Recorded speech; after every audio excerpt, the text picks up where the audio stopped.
Hello, everybody. My name is Loren Schoenberg, and I'm the founding director and senior scholar here at the Jazz Museum. And I want to welcome you all here, those of you who are here in person, and all you folks out there in television land, or whatever, on the internet and watching, or maybe watching 50 years from now. But I want to welcome you all here for one of our Harlem Speaks series. I'd like to give you a brief overview of the museum, just real quickly, although as I look around the room, I recognize so many faces, and especially folks who've been with us for the last 25 years, actually. Some very, very dear friends and volunteers and good friends. And for those of you who haven't been here before, welcome. The National Jazz Museum was founded in the year 2001. We existed for about 15 years or so over on East 126th Street. If you ever take the Metro North train and you look, there's a building, it's still there, I can't believe it. It's been 20 some odd years, with the picture of the museum and the phone number and all this kind of stuff. And then we moved over here. We're a Smithsonian affiliate. My co-directors are Christian McBride and John Batiste. And we have a wonderful board of directors and a wonderful staff. And basically, the big challenge for the Jazz Museum was, I remember at the Smithsonian once going to an exhibit. They had an exhibit about Julia Child. And we were going down the escalator towards the exhibit, and this gentleman who had curated the exhibit was there. And I said, oh, I can't wait to check out the Julia Child exhibit. I said, now tell me there's no food, you know. And he said, no, there's no food, it's a museum, you know. And I said, well, how could you have an exhibit about Julia Child without food? Well, what's the point of that anecdote? The point of the anecdote was that how could you have a jazz museum without mostly live music? And that's something that we've done consistently for the last 25 years. And also a series like this that we started in 2004 with Clarence Atkins and Melba Joyce and a whole bunch of our very, very first interview subjects, which is to interview folks who've led a significant life that intersects with jazz. Mostly great musicians, but also architects and athletes and people from various levels of the arts and entertainment world. But this evening's session is the kind of one that really is like a red letter day for us, is when we have the opportunity to welcome and to do an oral history interview with a living legend. And I guess you all come out to hear this wonderful living legend this evening, so I don't think I have to introduce you. But for folks out there watching maybe in a future world, or somebody who just doesn't know anything about jazz, our guest this evening is not only a great mentor and a great performer and a great composer and someone with a dedicated following for years and years and years, but someone who actually lived through, as we're going to hear, the actual years of the evolution of the art form from more than one perspective. And we're going to delve into that. So would you please join me in welcoming the great Bertha Hope.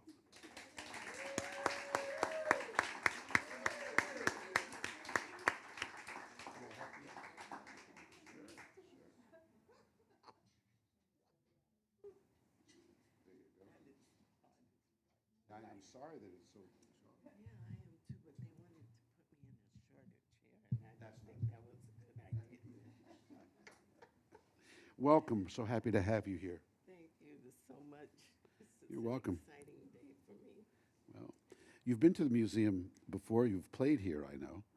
But this is the first chance that, you know, that we're having to document your story. I just want to make sure, can you all hear Ms. Hope? Just want to make sure that the mic is good. There we go. How's that? Is that better? Okay, good. Okay. Before we get into the details of your life story, which I'm so anxious to hear, this is coinciding with an event that happens every year, the Charlie Parker Festival. Yes. Yes. And so this is kind of part of the programming that we're doing at the museum every August. Hey, okay. So maybe that was Charlie Parker sending a signal. But so even before we get into your life, could you were around in a world before there was a Charlie Parker, and then Charlie Parker came in and his music spread. And could you talk, what is Charlie Parker, after all these years, his music mean to you? Well, I think he changed he was the essence of what changed the direction of the music. He had profound intellect. He was always studying. And there was this transition between big bands and the swing era. And I think that bands were being reduced in size. And I think that had something to do with the war, you know. And so his vision, I think, was to find this new sound based on a smaller ensemble, which really became the kind of the blueprint for what the makeup of the band would be: tenor or alto, sax, Right. trumpet, piano, bass, and drums. Right. And that was what people wrote to. It's still like that now. Yes, and it still is like that now. That's the blueprint, I think, that he helped to set up. Yeah. Yes. Well, I'm wondering if we could go back and find out about your early years, how the piano came into your life, how music came into your life. And I guess I'd like to start by asking you if you would introduce us to your parents. Okay. Well, my parents were an interesting pair.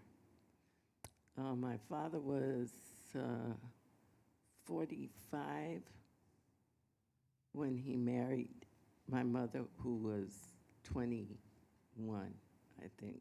So there was a real disparity in age, in outlook, in politics, in musical tastes.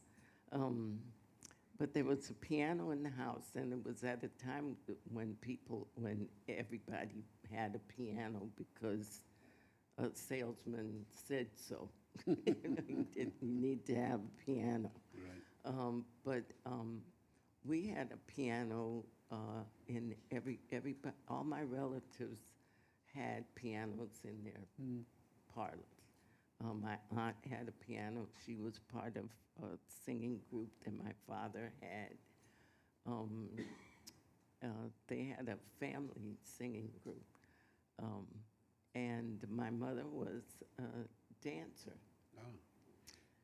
How did they meet? And they met because my father traveled back and forth between 1915 and 1929. When the banks collapsed, he was moving all around Empire, which meant where the British flag flew. Really? Yes. What did he do? He was a baritone singer. Oh. And he had a trio with Mabel Mercer. Oh. And he sang with a group called, I think it was the Southern Syncopated Singers. Oh, Will Marion Cook? Yes, he was part of that group. Okay. He was in Europe at the time when Jack Johnson was there, Alberta Hunter, Josephine Baker? Josephine Baker, Bricktop. So that was the group that was the group of people that he traveled with. And he came back and forth between London and New York because there was a play called Showboat. And he was like the stage manager and to hire or to manage that play. So my mother they met on a ship. She was going over to be, she was part of that expatriate group of people who left around 1915, 1916. And they met on the ship as he was traveling to come back and book this show. She was traveling to go and fulfill her dream to be a dancer. Just for the history part of it, for our books, could you tell us their names, just so we can have? Yes, my father is Clinton Rosemond, you can look him up. He's documented. Actually, he was brought into the 21st century by James, I think it was James Baldwin, and he's mentioned because he also got into film in Los Angeles. Since we lived there, those were there was Lena Horne and people like that who were doing all these bit parts in white film, and there was black film that he was associated with also, and he was given parts that had absolutely nothing to do with the plot. And they took that part out of the movie when they were sending it below the Mason-Dixon line to the Deep South. They just took that part out. They did the same with Lena Horne standing with all the, stormy weather. It had nothing to do with the plot. So they take that segment out and send the movie south. So he was part of a lot of those, but he was in one film called They Won't Forget. Oh, about a lynching. Yes, so that was my father. That's your father? Yes. 1937, Yes. That's a classic film. Yes, it is. So that is my father's acting. That was the role that really clinched it. I think it was Mervyn Leroy, Yeah. 20th Century Fox. Mervyn Yeah. Leroy. So you can, Yeah. And your mom's name? and my mother's name was Corinne Moe, M-O-E? M-E-A-U-X. Oh, Mo. Her father was from Louisiana, from New Orleans, and so. Yeah, Did you ever it get to was- meet grandparents? I didn't get to meet my father's father. I got to meet my mother's father, and both those grandparents, they were settled in St. Louis, and I did get to meet them, and my father's mother, who had preceded him going to California. So when a lot of people went north to the industrial cities, my grandmother and grandfather went west. So that's a part of my history that I don't know a lot about, because I wonder, were they working across? Were they accompanying a wagon train? Were they cooking? Were they following the gold? It's a real mystery. Well, I'll tell you something. With the genealogical things, I know in my own family and stuff, from where they thought the whole history was gone. They may be able to find things. So yeah. Yes, now for Yeah. sure. Yeah. So, where were they living when you were born? When I was born, we were in Los Angeles on the east side. I don't know what it's called. I mean, it was a black neighborhood. And I was born at home. Yeah, so my mother had a midwife. Yeah, and my father held me in front of the oven until the midwife got there. I'm not sure about the details, but they say he's the one. You were very that young at the held time, me. Yes. I don't really remember that, but so I bonded with him very early, and he was one of my biggest supporters as I was growing up.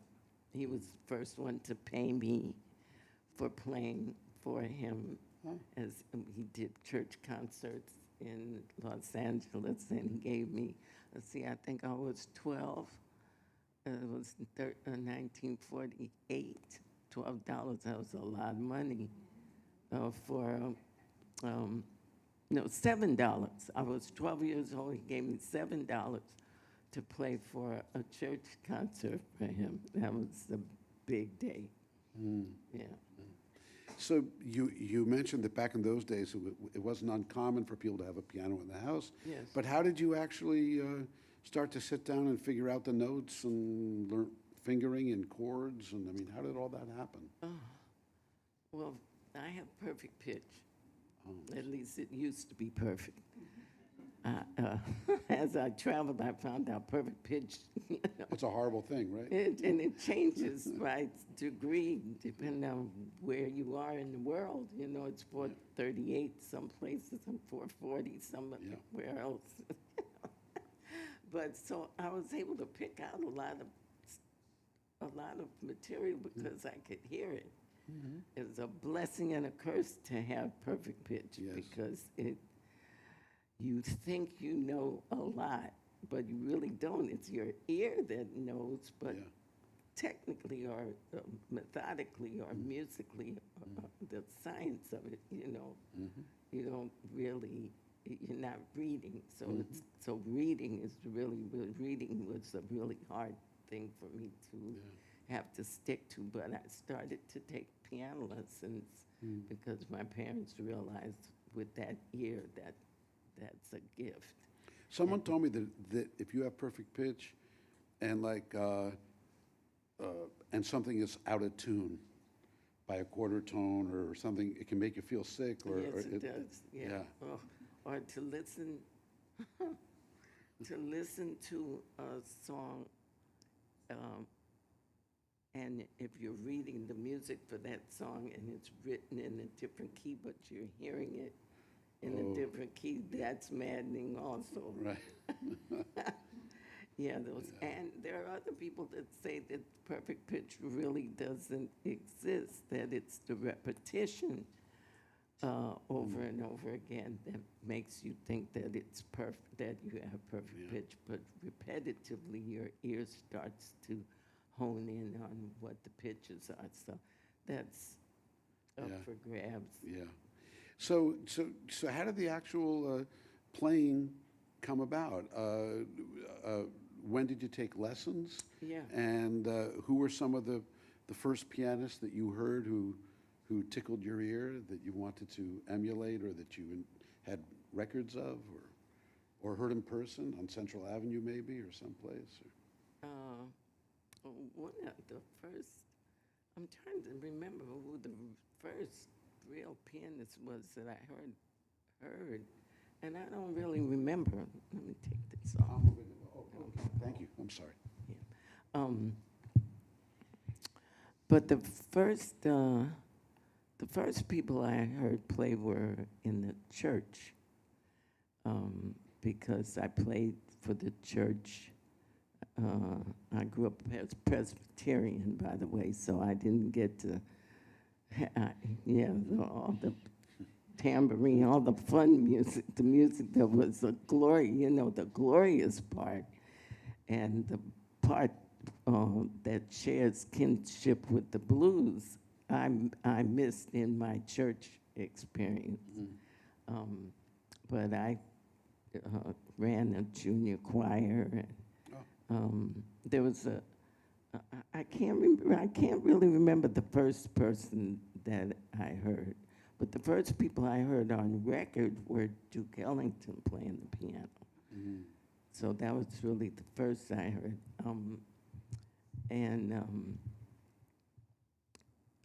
We had a very small collection of records.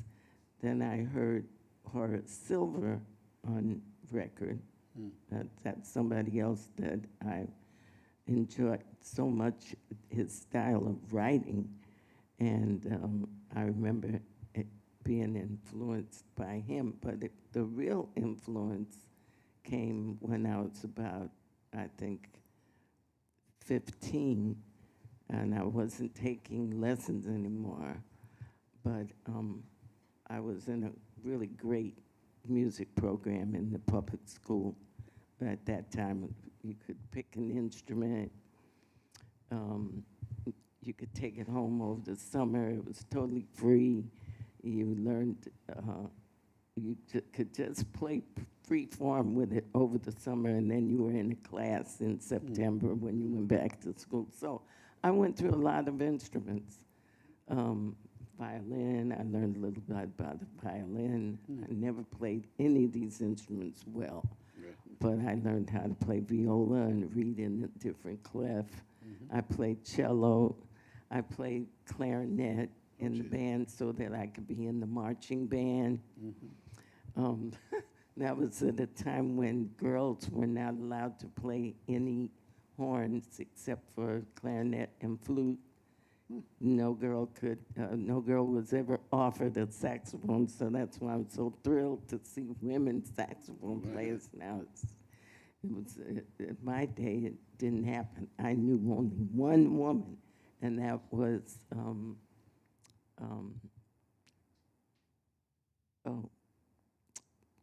God. Help me, Loren. One in the 40s and 50s. What did she play? She played, thank you. Who? Vi Red. She was the Vi Red. Yeah. only woman that I met who played something other than clarinet or flute.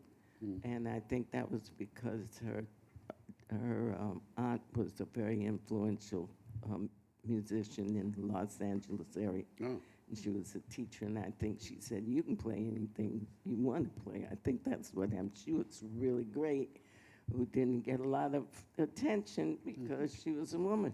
Yeah. You have to look her up, too, if you don't know about her. She just passed, too, I think about 2 months. That's right. 2 years ago. Recently, yes. Yeah, very recently.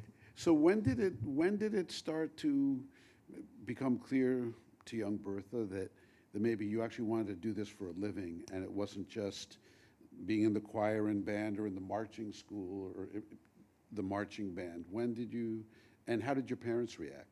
I think I was about 15. I heard Thelonious Monk, then I heard Bud, and then I heard Elmo. And I thought, oh my God, this is new territory altogether. I don't think there was this is what I want to do for the rest of my life.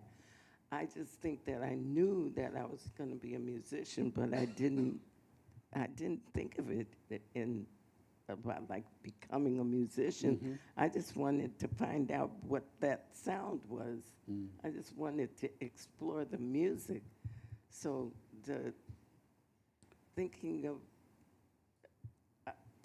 of becoming a musician, I think I always knew that I was going to be a musician, but it didn't just like grab me.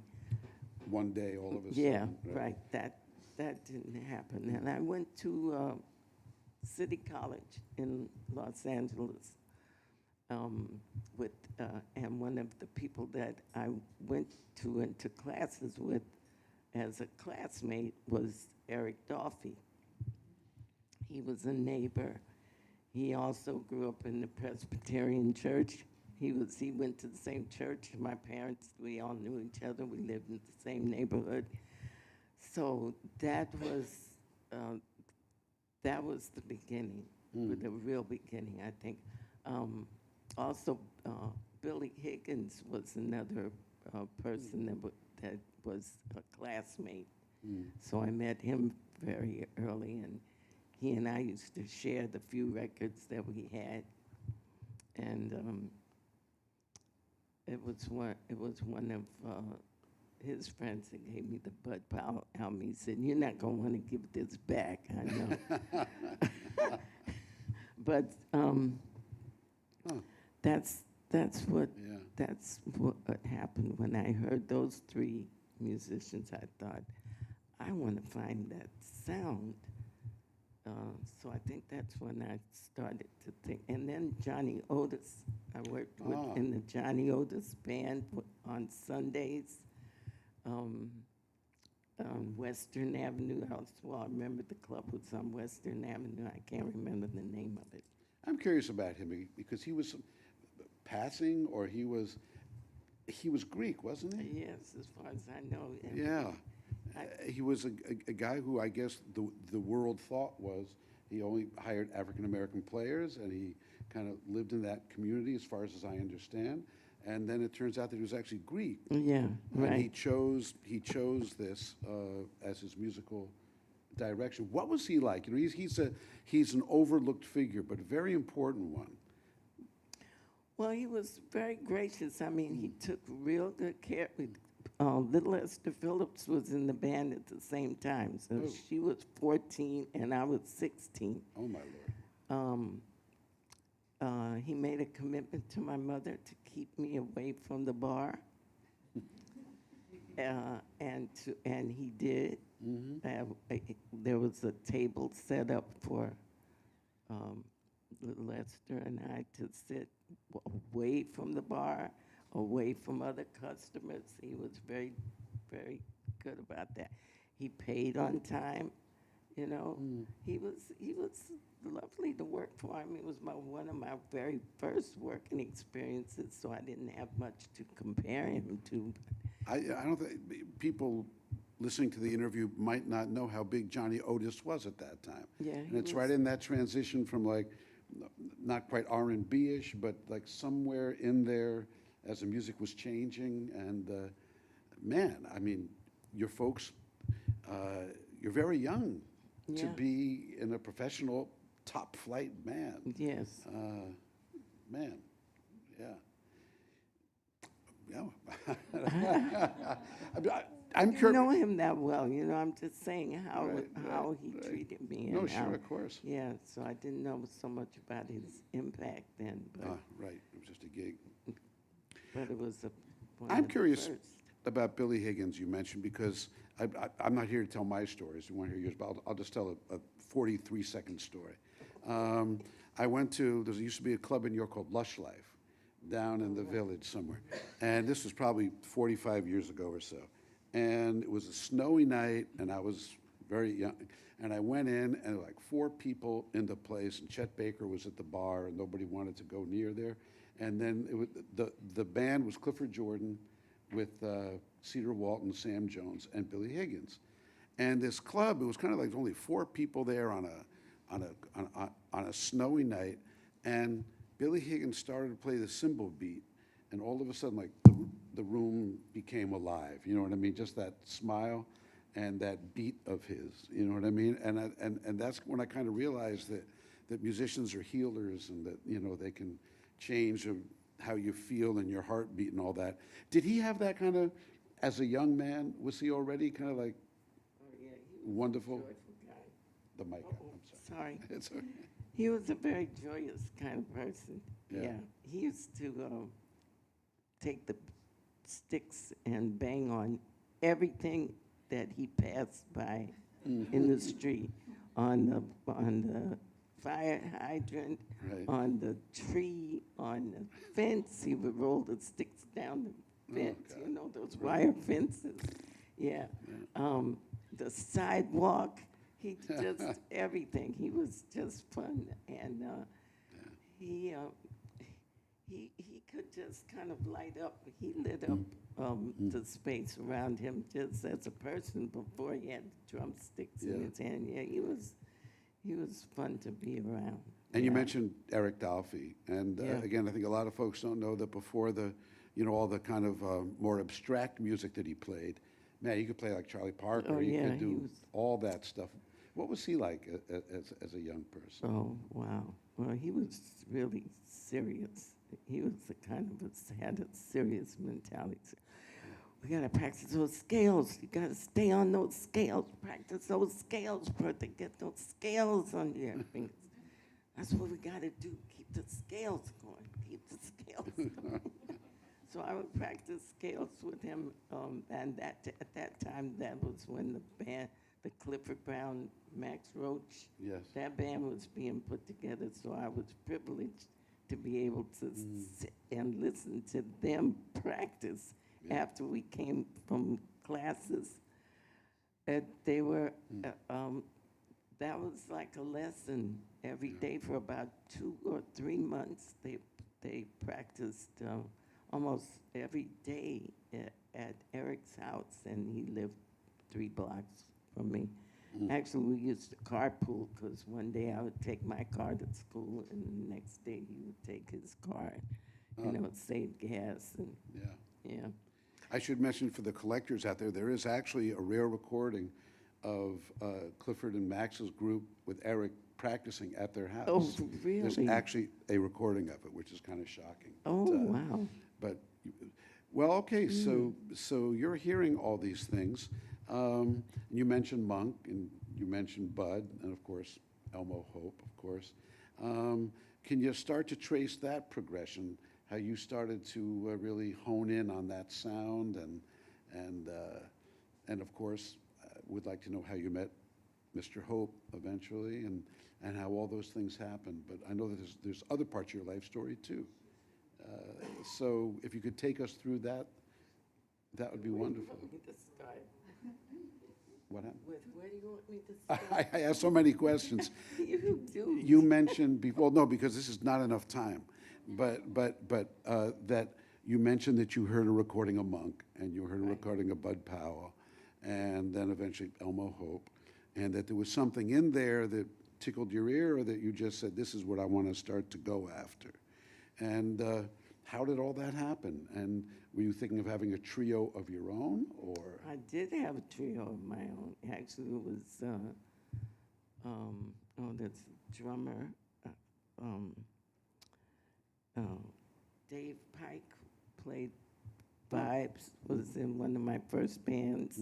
Actually, really the first band that I tried out some things I was hearing, just they never really came to much, but I started trying to write for this sound because playing with vibes was the same kind of challenge as playing, or if the vibe player was going to play with 4 mallets, as playing with a guitar. Yes. Same kind of challenge to really be connected to that sound.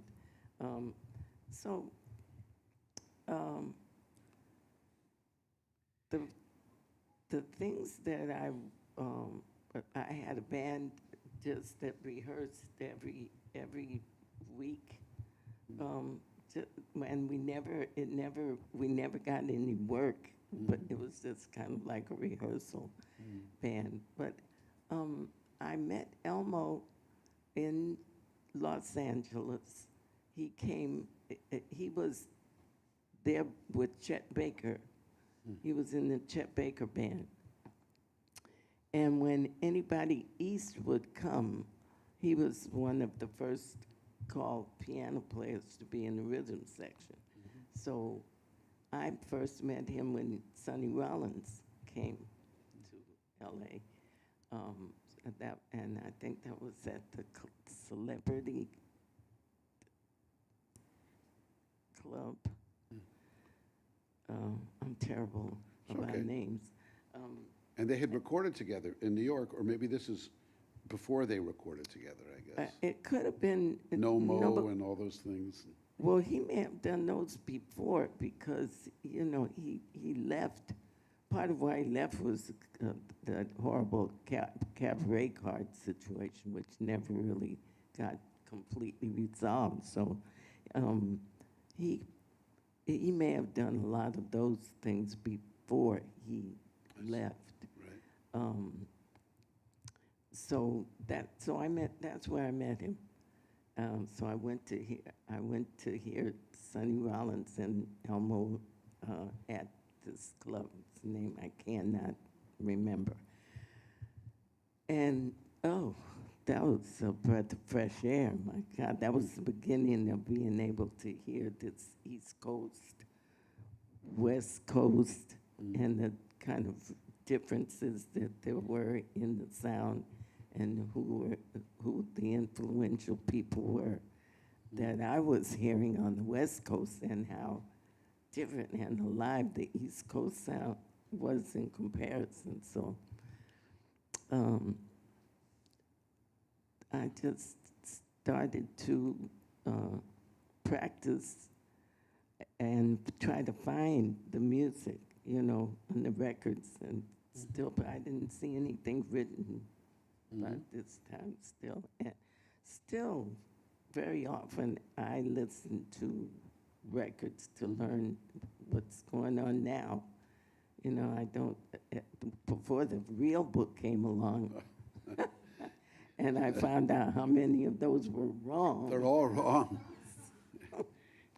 I trust my ears a little bit more than I trust the real book. The real book is a book that musicians have that has the melody and the chords, and a lot of subsequent generations learn from the real book, which is full of mistakes, wrong chords, wrong melodies, and everything. And you can always tell when someone learned it from that, because they all play the same wrong thing. Right. Yeah. Exactly. Yeah.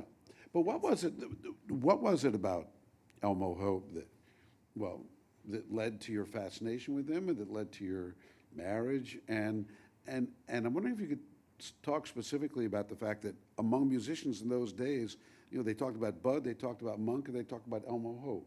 And, you know, they were kind of like peers and thought by the people in New York and on the scene as peers. And that's how it was then. What did he bring to it that was different? What was his thing? What was unique about his thing? If that's a fair question. I don't know if that's a fair question, but I'll tell you what I think I heard as the difference. I mean, they were also individualistic in their approach.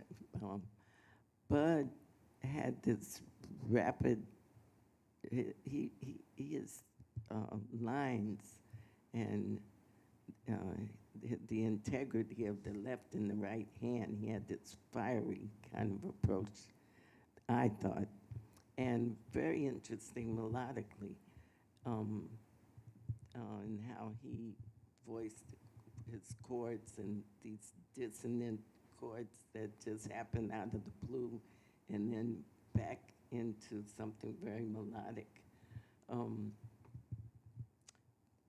Thelonious, I thought, was very angular.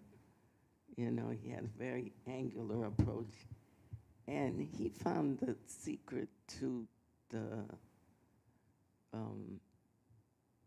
scale, to 3 notes sounding like 10, because he could play 3 notes on the piano, and the overtones on a great piano would just ring. So you get all these other pitches that happen if you put your foot down on the pedal.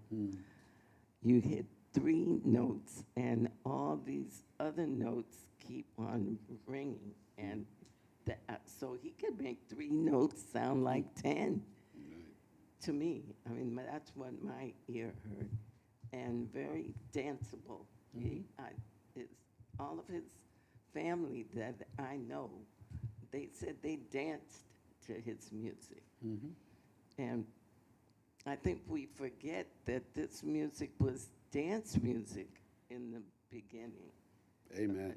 It was dance music. Duke Ellington's band played for dances in dance halls.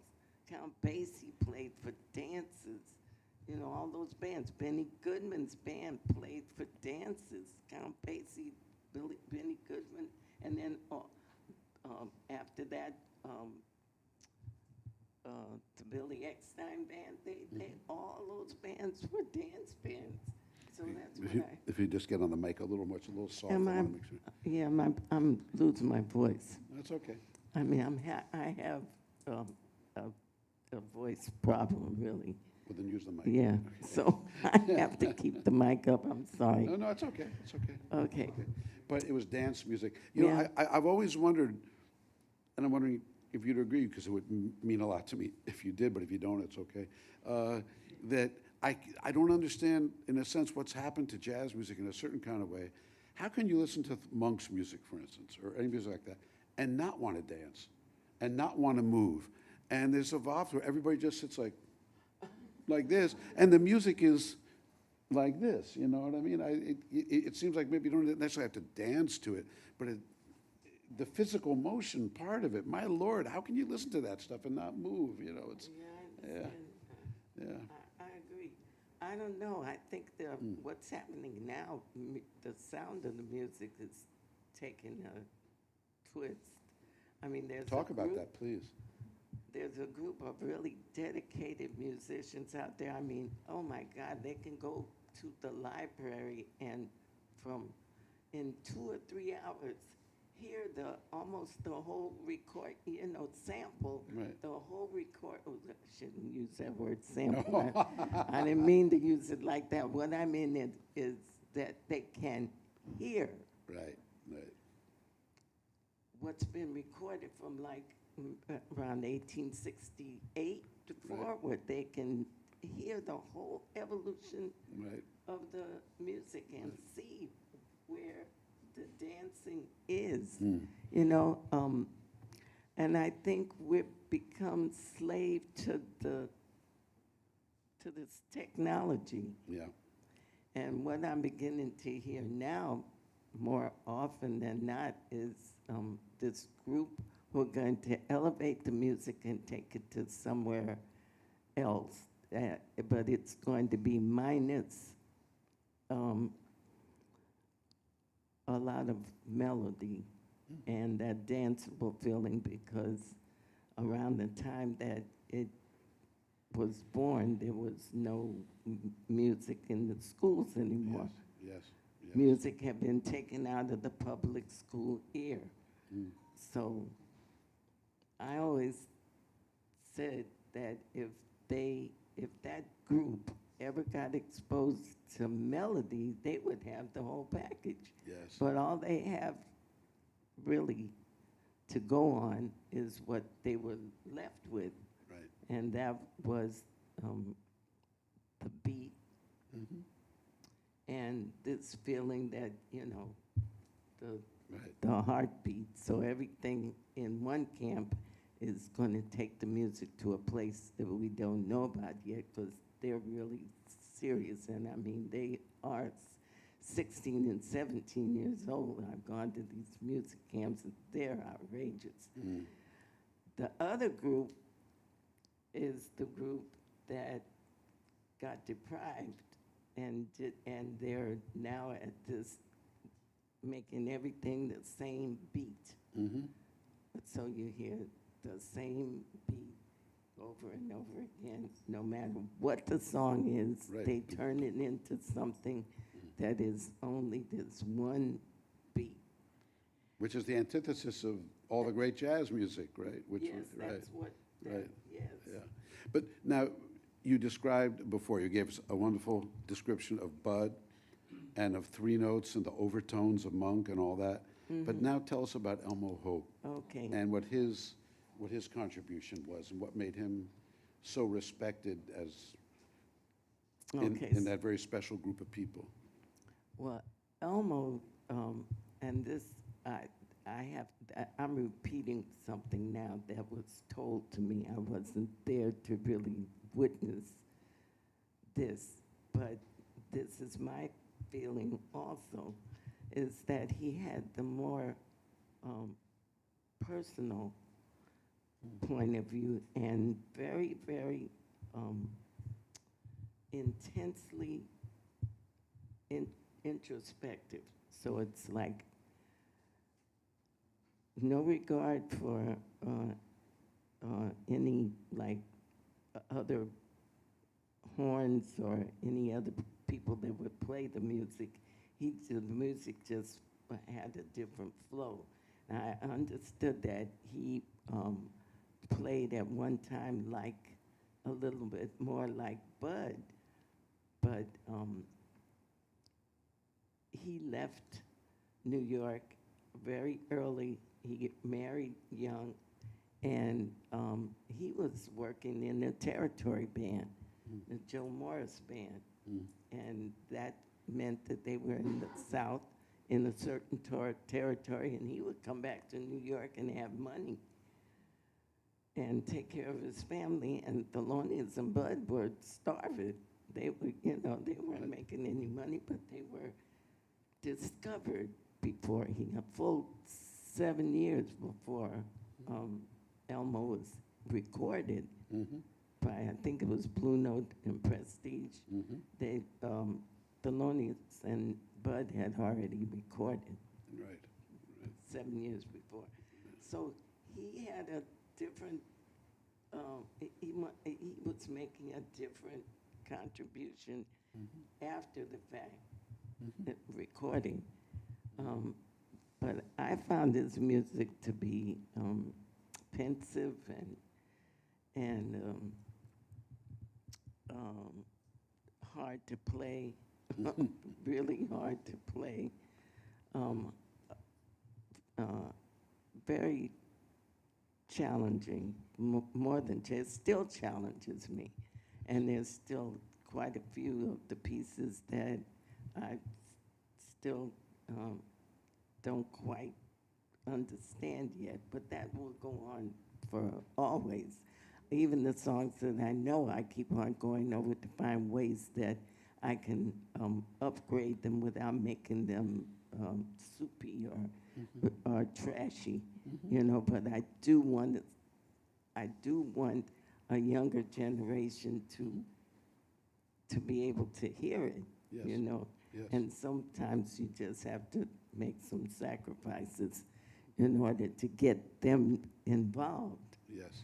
But there's some very, very interesting people out there who have taken his music to a different level. Who are some of the ones that you enjoy hearing play his music? Well, you know what? I used to like to hear Barry Harris play his music, but he never recorded it. No, he recorded maybe 1 or 2 songs of his, but he didn't play it the way he played Thelonious and Bud. And so, and if he had, I think his music would have had a different position. Elmo's music would have been elevated a little faster. But I didn't hear too many other pianists play his music. So how did it happen? How did the marriage happen, and how did Well, to the degree that you'd like to talk about it? We're curious. Well, I had been married before I married and divorced really fast because it was really the wrong marriage. It was because I was just fascinated by having another musician to work with, and I thought I was in love with him, but I really wasn't. I was in love with the idea, and Elmo sort of saw me through that period, and he was just a really gentle, sweet person who kind of saw me more for who I was than just a girl who wanted to play the piano.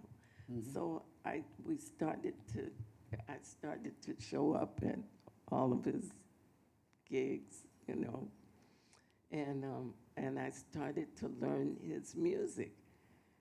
He didn't really believe that I was doing that, you know. He thought he didn't really believe that I was taking his music seriously. So one night I picked him up from his gig, and I said, I really want you to hear me play because I want to know if I'm going in the right direction. And so that's how we started to date. I picked him up and took him to my apartment to play for him, to ask him to just kind of set me off in the right direction.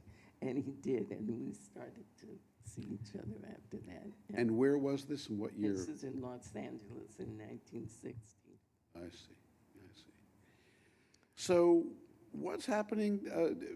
What are you imagining for yourself? I mean, some wives, someone like Nellie Monk or whatever, like they devoted their whole lives to being with this genius and working and supporting the family and doing all those things so that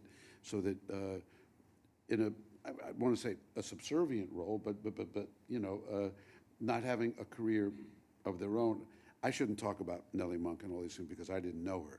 I have no TS, and I've read the biographies and talked to people who knew them, so I'm talking like I knew this in person, which I didn't. But what was your situation like being married to a genius of the piano, albeit maybe one who's not getting all the recognition that he deserved at that time? When I read the liner notes and read about those albums, you're there in there. They're talking about you and the fact that you're there with him and tunes and things like this. What was life for you like at that time with him? Was it all revolving around him and his career, or were you carving out things? Had you had a child yet at that time? I don't know. Yeah. I'm just fishing. I did have a daughter. We have 3 children. Right. I had a daughter. And so I was a mother. I still worked. When he didn't, I took a road trip. I left. He was one of 9 children. Elmo was the first of 9 children, so he understood how to change a diaper. He knew how to burp a baby. He knew he was with our daughter. I left her, which I did because we didn't have any money, so I was still working. I did work to support the family. I took a road trip for 3 months, and around that time, the Riverside Records had offered him a deal.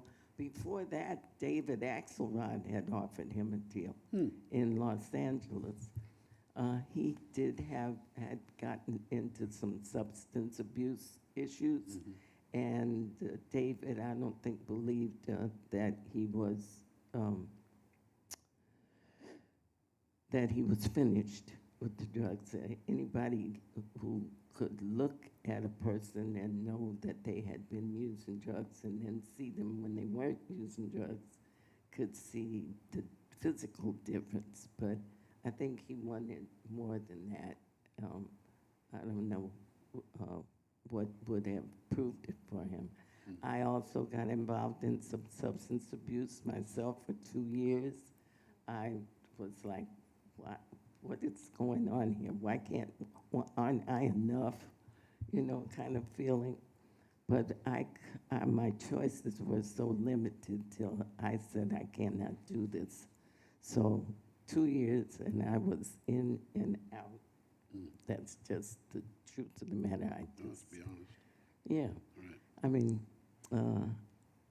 I did not think that it was going to be a life that I could handle. But 2 choices I saw: be in the street or sell drugs. Neither one of them were appealing.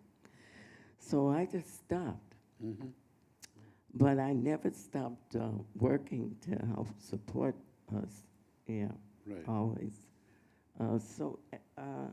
And I always wanted children. I came from a family of 3. I have an older sister who's still alive. She's 96.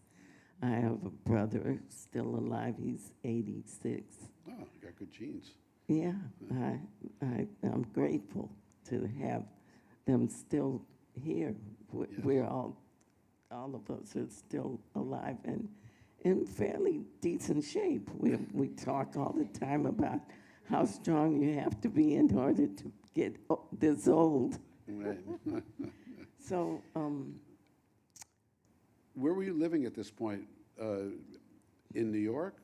Or still all in LA? Or no, by now we had moved back to New York because the Right. Dave Axelrod situation fell through, and Oren Keep News offered Elmo a record date, but he didn't want to do it on the coast, on the left coast.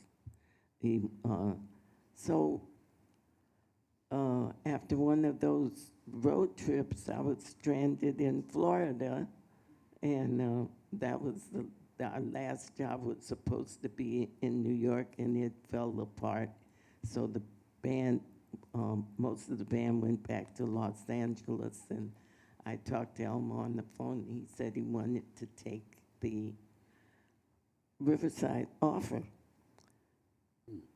So we moved back to New York. That was the first time for me to be in New York, but it was home for him. Hmm. And where did you live in New York? And we came to the Bronx, which is where I get my legendary status from. Right, right, famously so. Was Maxine Because- Sullivan in the Bronx too? At that time? Yes, yes. I don't know what she was. Yes, Maxine Sullivan was there, right. There's a street that's named for Elmo now in the Bronx, Oh, I didn't know. right at 169th and Freeman, Oh. Freeman Avenue, and Oh, my Lord. Okay. yeah, Right. and it's called Elmo Hope Way now. Oh. And the real estate brokers do list it as Elmo Hope Way. People keep on tearing down the sign. From what I understand, you can go to the city and pay $35 for the Elmo Hope Way sign, but they'd rather climb up there. I can't imagine how you could do that and not have somebody see you It doesn't make sense, yeah, take a sign down. yeah. But yeah, so we came back to New York. We stayed with his mother until we were able to get an apartment of his own, of our own. Of all of the various trios that he had and records that he made, do you have a favorite? Like, if you wanted to introduce his music to someone, one that you would say this is the one where he sounds best, or with the best repertoire, or. Well, one of my favorites is a record that wasn't even in his name, which is called The Fox by Harold Land, tenor saxophonist Sure. from from Texas, but lived in Los Angeles. I think 4 of the pieces of original music are Elmo's. And I think that's some of his best writing. I think he's in great shape. He sounds great. I like the Frank Foster record that he did. I think he sounds great on that. The Jackie McLean, Lights Out. Jackie McLean was an alto saxophonist out of that era, who has a very distinct sound, a little sharp, a little Just like this. yeah, but a great player. And they did a very interesting album, it was called Lights Out, where they invited guests like you to come to the studio and be a live audience for the recording. They served wine, and they actually turned the lights out and gave it a kind of a nightclub feeling. I like that record also. Well, that's interesting. So the records that you're directing us to are frankly records by other people.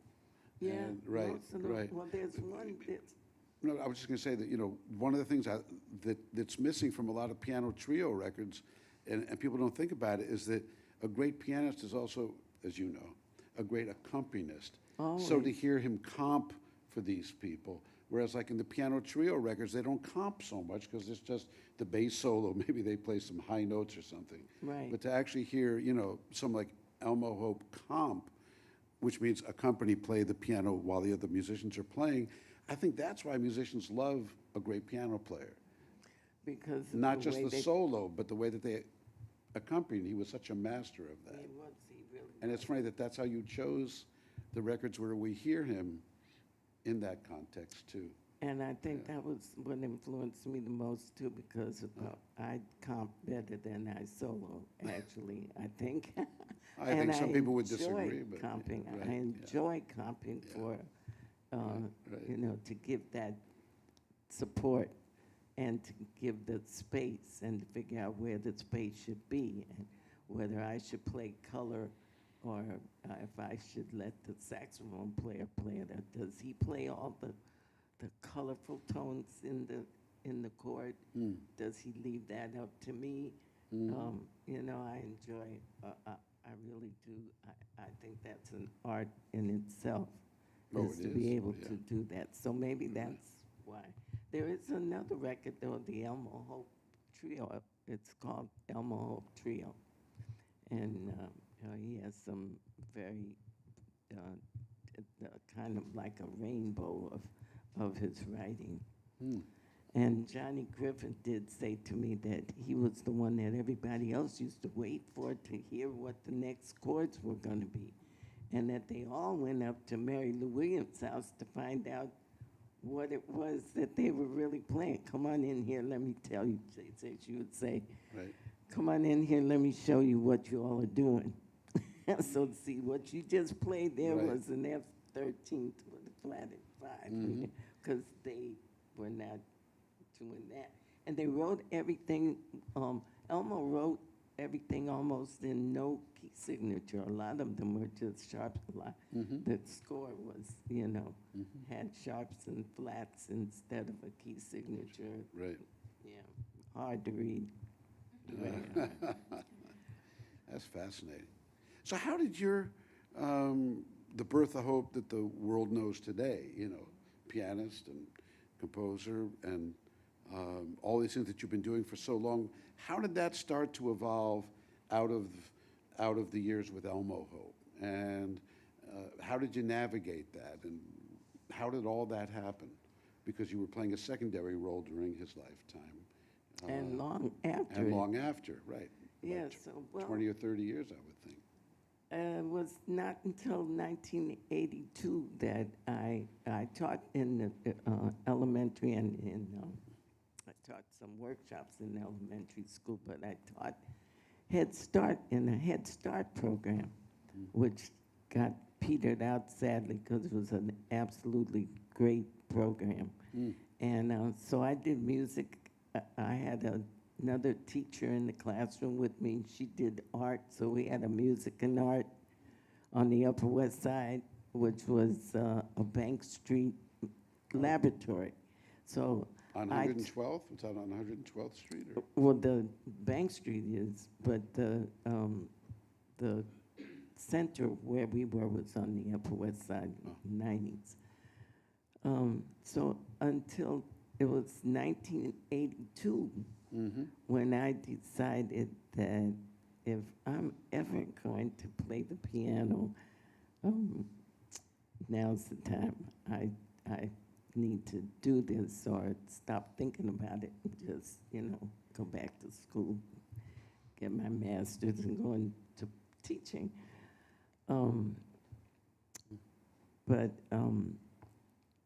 I lost my train of thought. How did you start the career that we know That's what I'm, today? That's where I'm headed. Yeah, okay, I know. I was That's just where trying to I'm help. headed, right, so. But there must have been a juncture point at which you said, I'm going to do this, I'm going to start to have a trio, or I'm going to start to do gigs. And Well, I had a band called Inner Spirit that I didn't bring it into New York, and it was a Jersey-based band that rehearsed during the late 70s, and we played mostly Jersey clubs and maybe occasionally Connecticut and really southern Jersey and around the Newark area, Plainfield, all over Jersey, not very much. One or two gigs in that Bryant Park in New York, and so I had this band together, and the electric pianos were coming in to view, and so I was playing all these electric pianos that were pre-programmed with this phenomenal Doug Hawthorne, who was a great vibist again. And so I kept that band going, but and then Art Blakey, I worked with Art Blakey's daughter, Evelyn, for a long time, and with her brother, Art Blakey Jr., who also had a band. And Art said to me, "You're teaching?" He said, "You're fooling yourself. You want to play the piano? You can't learn how to play the piano in the classroom." And he invited me into his band. He said, "You need to come go out with me. You can be a leader. I can show you, we'll play your songs. You'll rehearse the band. When you get them all together, you call me. You'll have a career. People will know who you are when you leave me." But I had just gone through that whole substance abuse cycle. And Art Blakey was known, had a real reputation. So I said, "No, thank you." It was the year he took Joanne Brackeen. Oh, I remember that, yes. So he really was serious about taking a woman. And it changed her life. It had to forever. Absolutely. Yeah, so there are some decisions that I made that I thought were to protect myself and that, would have made a difference. So in 1982, I said, "I'm done." I went through my phone book, all these people I had been rehearsing with and telling I can't go out with you, I can't, I'm working. Sure. Can't go out more than a couple of days. I can't go on any 6-week trips. That's when people were going out on, things that Sure. last a while, which it's still doing. But I called up everybody in that book and said, "I'm available, I'm available, I'm available, I'm ready to work." And the first person that answered me was a woman named Kit McClure, Oh, who had a big band for many years. who had a big band and who worked with Sam and Dave. Right. She had 60 gigs lined up. They were all union. She was in the union. She had all of these gigs, so she's the one that answered the call. She said, "I've got work if you're ready to work and be able to rehearse." She hired Teo Macero, who was Miles Davis' producer, A&R. to rehearse the band. So the band sounded fabulous. The band sounded great. And so that's how I got into saying that I was going to be a full-time musician and take it as it came and do the best that I could, enjoy it, keep my family intact. That's kind of how I got started. That brought me to where I am now. And I started getting my own gigs. Right. Well, so it's just so funny. There's a phone on it somewhere, I think. I remember those days. Kit McClure's big band was everywhere. Yes. I can see her. I mean, I knew her, but I can see the album cover in my mind. Right. Yeah. She was very, very, very, very popular. But how did you make the transition from playing in someone else's band to doing your own things and to? Well, I did them simultaneously. Just simultaneously. Yeah. Yeah. Yeah. Yeah, that was the only, that's the only way I could figure out how to balance it, is to be able to, be out there and be able to work in somebody else's band and then be able to do my own work. And it's still like that. I mean, I'm still answering my own phone. I don't have an agent, and I really write through now because of all of the attention that I'm getting. I really do need to have somebody work with me for real, and I'm thinking very seriously about it. Okay. Yeah. Okay. Now, this is a strange thing. I got the signal that we just have a little bit of time left, and I feel like I haven't really scratched the surface. Maybe I scratched the surface, but. Well, you have to have him back. Well, that's what I'm going to say. Would you all like to have a part 2 with Miss Hope? We have time for questions. I don't think I've ever been part of like a more enjoyable. If you have, I mean, it's funny to talk about somebody while they're sitting there, but such a wonderful spirit and such a wonderful Bertha Hopeness I'll put it that way, that it's infectious. Any questions from the audience? We have some folks here. We're open for questions or comments. Yes, Judy. Well, you are just so charming. Oh, well, thank you, thank you. Come off as so charming besides all the wonderful assets. I Yeah, appreciate that, thank you. yeah, yeah. Anyone else? Yes, over here. I'm just curious, when your husband and the other gentleman were studying with Mary Lou Williams, did you have a chance to interact with her at all? No, I didn't. I didn't meet her actually until I went to hear her at the cookery at Barney Josephson's Yeah. Cafe Society, was it? But it was called the Cookery. University Place. Yes, and the bass player with her was in the women's band that I had called Jazzberry Jam, and so that's where I really met her for the first time. Yeah. Yeah. Yes. Yes. Could you pass the mic? Thanks. So your experience sounds warm and wonderful, and it doesn't appear that there were any gatekeepers in your way. And as a woman musician back then, what were some of the, or what was maybe one discomfort or hardship trying to play with all this masculine energy or trying to learn? Were there any gatekeepers then? And how did you overcome that? Well, I've always felt that you have to open your own doors, and you cannot I've had people take my hands off the keyboard and say, stop, just stop. Very, very well-known male musician who took my hands, he said, just stop. Just stop. I can't let that stop me, so being a woman has had its drawbacks in the male industry, and it still does.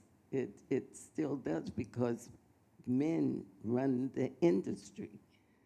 So that will always be the case. Look how long Lincoln Center kept women out of that band, or even in playing their own concerts. It took, and he said, when I hear a woman who I could put on a blindfold and I can't tell it's a man, then I'll hire a woman. I mean, he said these things publicly. He was not going to hire women.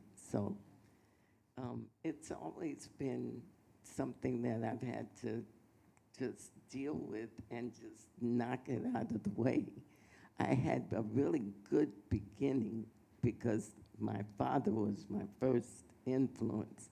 So I had a good feeling about being supported by men if they were there to support me, but if they weren't, I didn't let that hold me back. Thanks Thank you. for that question. I'm so glad you asked that question. Yeah. Okay, I think the mic, we need to move the mic there. Yep. I'm very excited because I know you're going to be playing at Bryant Park soon, but I can't remember when. Bryant I Park? think everybody would love to know because they'd love to hear you. Bryant Park is, I think it's the first week in September. September, From the 13th to the, after Labor Day. yeah, I think Good, Yeah. okay, then we can all hear you. that's Bertha Hope solo. But before that, I'm going to be at Marcus Garvey Park with the quintet, Ah, with the Elmo Hope Oh, of repertory course, right, this weekend, Saturday. this weekend. Yeah, Yeah. right, wonderful, good, very who's in your exciting. quintet? Jean Gee, who's on tenor and the reeds, tenor sax, very well known and busy Yeah. saxophone player. Eddie Allen, Oh, who's Trumpet. trumpet, and my women who are in the rhythm section, Luciana F. Padmore, the drummer, Kim Clark, the bass player, and me. So the rhythm section is all women. Saturday at 3. Yes, Saturday at 3 in Marcus Garvey Park, the Richard Rogers Amphitheater. Right, this weekend. Oh, there's someone who needs a mic back there. We'll Whoop. take one more question. Yeah, sure. This is Phil Donahue. Okay. You have to be old to get that one. Okay. Bertha, I just wanted to say to you how much I adore you. That's number one. And also thank you for allowing us to have church with you.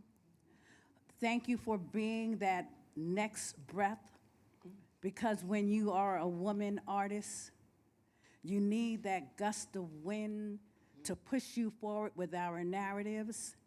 Thank you for being that breath that says, yes, we are supposed to do what we do. Right. Every good Bertha does fine. Thank you. Thank you. What a perfect way to conclude. Thank you, and Bertha Hope, ladies and gentlemen.